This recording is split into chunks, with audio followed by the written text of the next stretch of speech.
they're trying to react. Now you got Lou Dort got to pull in for help. Lou Dort's been all over these guys, right? So once Lou Dort then switches off and he's on Luka or Kyrie, he's not helping off those guys.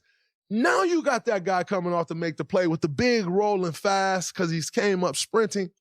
Now you can get into the actions that you want to get into. Now you can have Luka making the reads that he can make. Now Luka won't be 1 for 8 from 3 because he'll be more in the rhythm. And those shots will get easier. It'll soften the defense up. And so I still think Dallas is winning this game. Winning this series. OKC looked really good. You got to give those guys a lot of credit. But I still think I got Dallas taking it. And who's going to have to play better? And he's got a down year. Tim Hardaway Jr.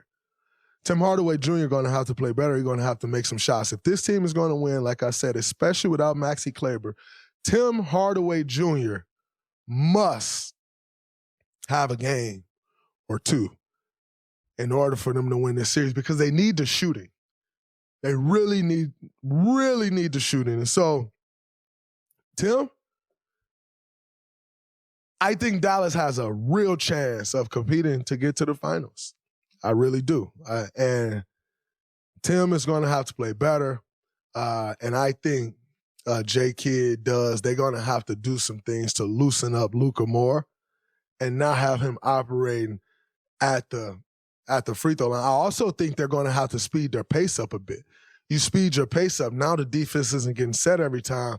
And if Lou Dort wants to pick up Luka the way he was, start setting that screen up higher.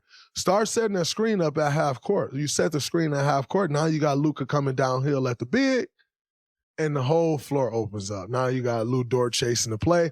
Well, guess what? Luka's 6'8", 240 pounds? Big body. Once you get behind, he's going to put you in jail. You're not getting back in front of him. And by the way, if you fight to get back in front of him, welcome to the world of Jalen Brunson. Step back because you fighting to recover as opposed to riding the hip.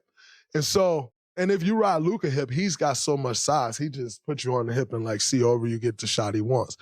And so I think they're going to need to play with a little more pace as well, set some higher up screens, free Luka up, and then also get the ball in Kyrie Irving's hands a little more.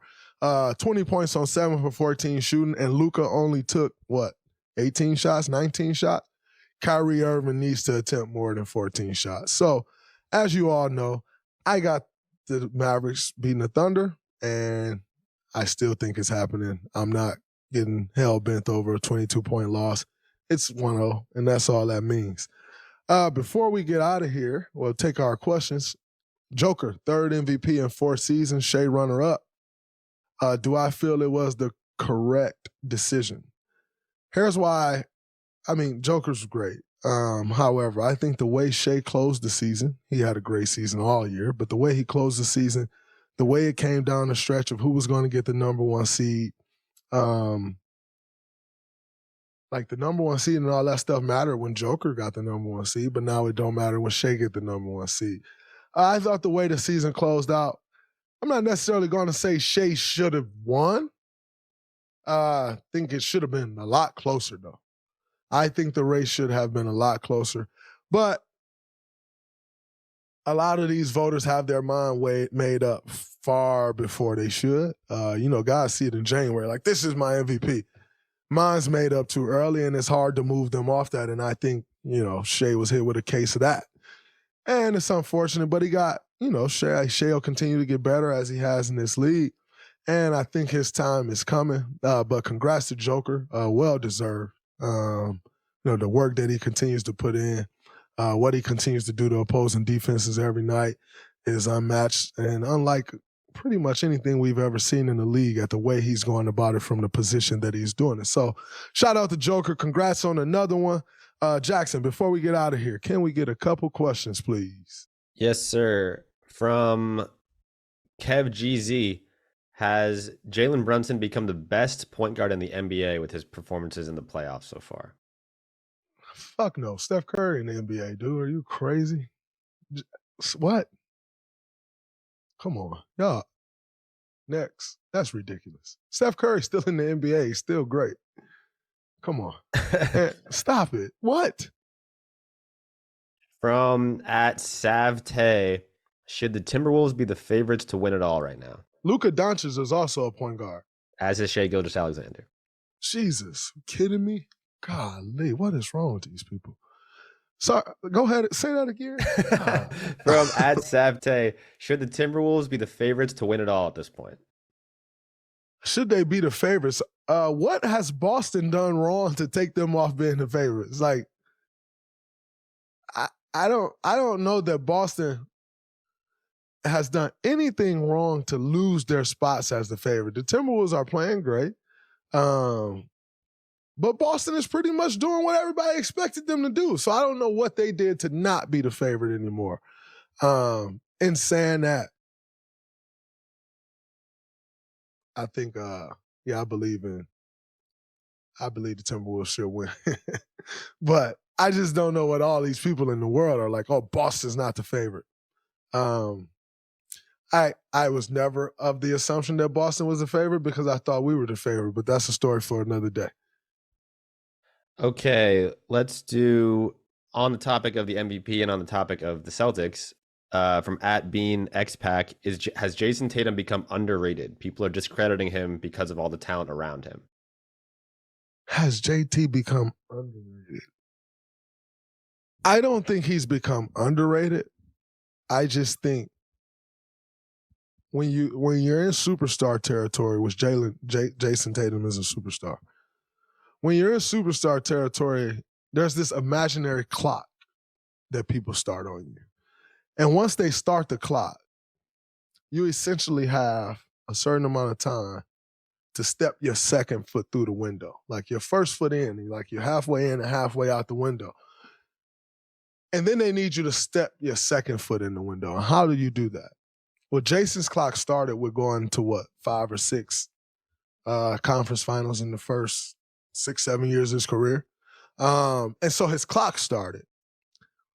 And because his clock started on that front, obviously he was already a great player, but his clock started on that front and they have not won. And so now because they haven't won, what Jason is up against is not winning.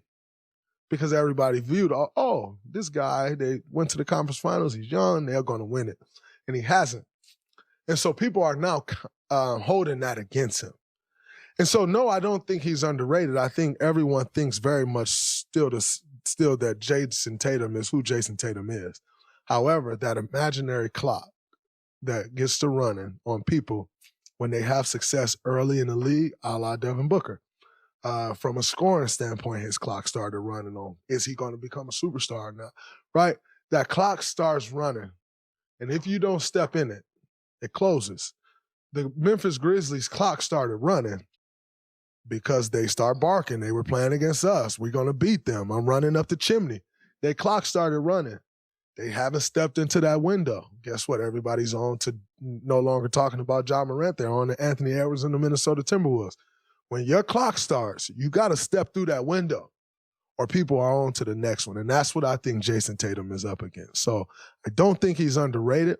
I think that imaginary clock is getting him right now. And unfortunately, it's not much you can do about the imaginary clock. So in order for Jason to get back what people believed and to get back to being viewed as that, got to win a championship. And it's unfortunate and it's unfair because it doesn't happen to everybody. But, you know, life ain't fair, as they say, although I think life is very fair. And I think everybody end up getting what they deserve in the end. That's what they say. So we shall see. But that is a wrap from this episode of the Draymond Green Show. Thank you all for tuning in. Thank you, J. Cal, for coming to show.